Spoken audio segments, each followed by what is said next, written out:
Je vous rappelle que l'objectif de l'atelier est d'illustrer la méthode du co-développement. On ne sera pas capable, dans 50-55 minutes, de rendre compte de la richesse de cette méthode-là. D'autant plus que la richesse de la méthode vient avec le fait qu'au fur et à mesure des rencontres, les gens s'approprient la démarche. La confiance se développe. La compétence collective se développe aussi. Alors, tout cet aspect-là, on ne l'a pas. Je ne doute pas de notre compétence collective déjà, là, mais ce qu'on va être capable de faire, c'est d'illustrer la méthode.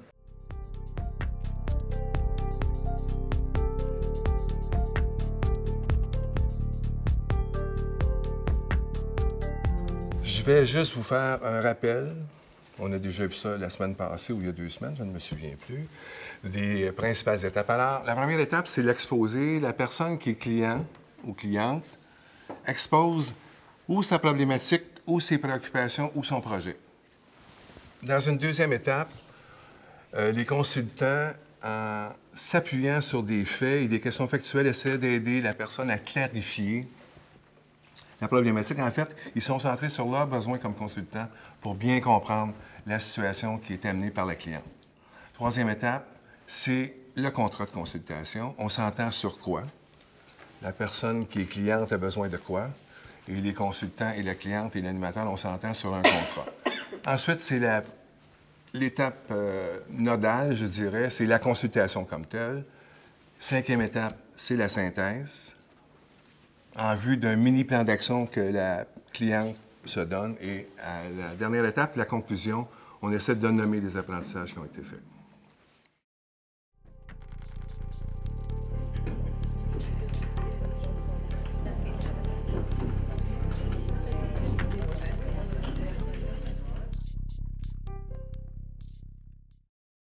Le titre, c'est Pas par pas, restez, je vous en prie.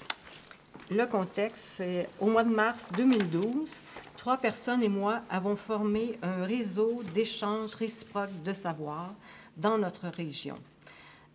On appelle ça très souvent un RERS. Qu'est-ce que c'est? C'est un regroupement de personnes qui font des échanges de savoir et de savoir-faire.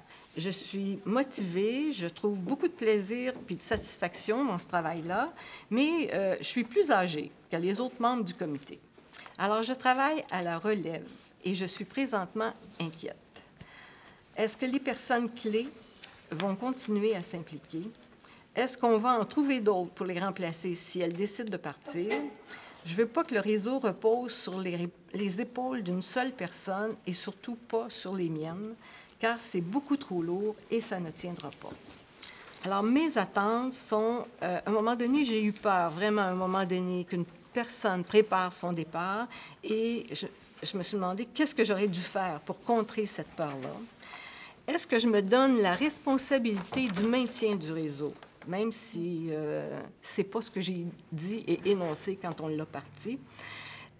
Quoi faire et comment le faire pour assurer une relève dans une organisation bénévole? Alors, j'attends vos idées, vos suggestions, vos pistes de solutions.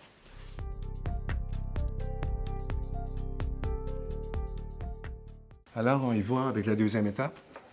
Vous posez vos questions de clarification. Vous essayez de rester collé aux faits. On va d'abord s'occuper de la problématique, en deuxième lieu des attentes. Marielle, tu essaies de préciser le plus possible et de répondre aux questions des personnes consultantes. Est-ce que les rôles, les responsabilités sont assez clairement définis? Qui fait quoi dans les 4 personnes? Puis aussi, pour les autres qui peut-être sont intéressés de s'ajouter à vous, est-ce que c'est assez clair? Qu'est-ce qu'il y a à faire si ça s'ajoute au groupe? C'est une bonne question. Pour les autres, je ne pense pas qu'ils savent vraiment ce qu'on fait, quelles sont les responsabilités des 4 personnes dans le comité. Elles voient aux soirées d'échange qu'on anime chacun une partie. Donc, elles voient que la tâche est distribuée. Donc, Marielle, le partage des tâches se fait au fur et à mesure des rencontres, dans le fond. Oui. Okay. C'est pas trop formel. Si je peux, ma question était plus au niveau mission, vision qu'au niveau animation. La structure du groupe, qui est responsable de quoi? Ou est-ce que tout le monde est responsable de tout? Moi, je dirais que nous sommes responsables de tout, je pense, de façon plus générale. On a des petites responsabilités, là, mais on n'est plus responsable de tout. On se Donc, partage ça. Tout le monde a l'ensemble du poids, au lieu Les d'avoir quatre? chacun son. Oui, oui, oui, oui. Mais je sais pas pourquoi je me sens... Il me semble que je me sens plus Je sens que responsable. c'est plus lourd sur ton dos. Je ne sais pas. C'est peut-être moi. Par rapport à l'idée de la relève, quoi faire et comment le faire, si j'allais dans qu'est-ce qui t'inquiète le plus dans l'idée de la relève? Qu'est-ce qui est au cœur de... Je crois que les gens, à un moment donné, disent ben moi, j'ai plus le temps, moi, je peux plus, ou il se passe telle affaire, parce qu'il arrive toutes sortes de choses dans nos vies, et j'ai peu de disponibilité, alors je vais quitter, puis là, j'ai peur de me retrouver toute seule.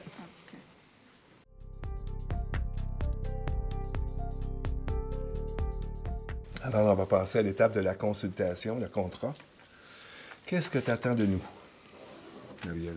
De m'aider peut-être à voir des choses que je ne vois pas dans le moment, là, par rapport à la continuité des personnes qui s'impliquent dans le comité d'organisation. Et ce que j'aimerais, c'est comment on fait ça? Comment on va chercher une relève et comment on peut s'assurer qu'il va y en avoir une?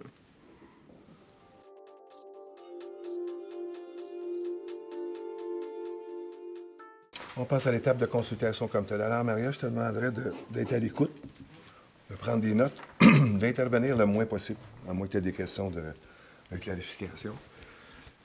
Et aux consultants, vous y allez avec ce qui vous vient en termes de pistes de réflexion, pistes de solutions, et on ne cherche pas à être convergent. On ne cherche pas à faire consensus par rapport à sa problématique. L'ordre du jour pour cette rencontre-là, est-ce qu'il est bien défini? Est-ce qu'il va être défini? Selon moi, c'est très positif que vous ayez déjà à votre agenda une rencontre au mois d'août planifiée, une journée complète, ce que j'entendais tantôt. Mais ce que je considère, c'est qu'il faudrait vraiment, vraiment utiliser cette rencontre-là pour qu'elle soit efficace au niveau des rôles, responsabilités. Ma collègue le disait, mission, vision de ton groupe. Puis aussi de mettre carte sur table au niveau de vos disponibilités des 4 personnes, de votre vision à moyen terme, de votre implication dans le groupe. Une suggestion un peu farfelue. J'essaierai de faire du dessin dans le dessin, moi. C'est un réseau d'échange de savoir. Alors, tu as une problématique. Comment on fait pour assurer la relève d'un réseau comme ça? Alors, est-ce qu'il y a des gens dans le réseau qui ont des savoirs par rapport à ça? En tout cas, lancer cette piste-là. C'est quoi le pire scénario qui peut arriver? Et qu'est-ce qui arrive le lendemain du pire scénario? Tu es où dans ta tête par rapport à ça? Qu'est-ce que tu dois laisser aller pour accueillir ce qui doit se construire dans le futur? Tu as mentionné ici que tu ne voulais pas que le réseau repose sur tes épaules parce que c'est trop lourd. Et tu ne veux pas être seule dans ça. Je me demande si tu n'es pas seule dans la crainte. C'est ça. Et qu'est-ce qui arriverait si tu la partageais, cette crainte-là?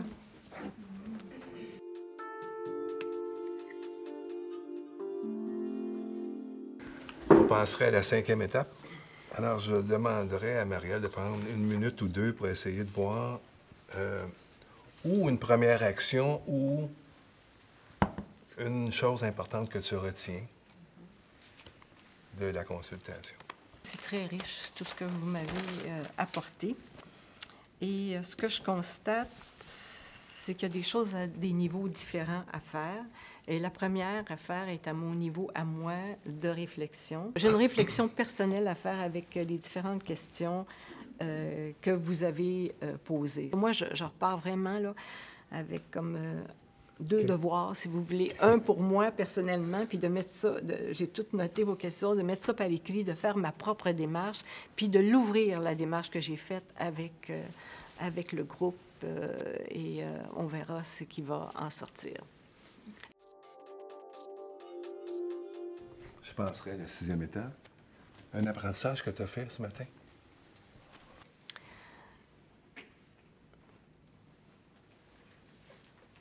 L'apprentissage, je pense que j'ai fait, c'est de creuser moi-même. Comprends-tu? Dans ma propre motivation, valeur, pourquoi j'ai peur, pourquoi je sens ça sur mes épaules. Il n'y a pas de raison. Et vous, consultante en apprentissage?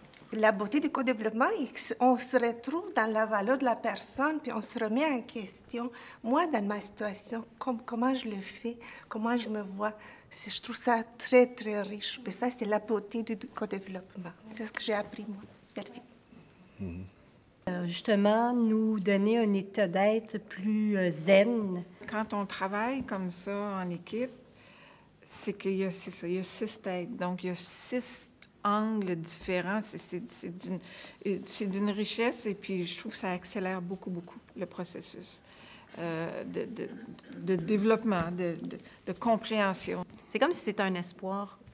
J'aime beaucoup, j'adore le co-développement pour le fait de dire, ben on travaille tellement isolé, on est toujours tellement pressé que le fait de ralentir, de s'accorder le temps, de poser des bonnes questions, de prendre le temps d'y réfléchir, puis d'être à l'écoute. Pour moi, ça, en même temps, c'est très... je sais pas, c'est comme faire du yoga. Ça fait du bien. Je suis très content du travail qu'on a fait en peu de temps dans le setup qu'on a. Je pense qu'on a réussi à travailler à la fois ta problématique, donc ta situation, et toi dans la situation. Cet aspect-là aussi. Tout à fait. Et j'ai le sentiment que ça a été aidant. C'est que je repars, d'ailleurs. Oui, c'est ça. Alors, bravo à nous.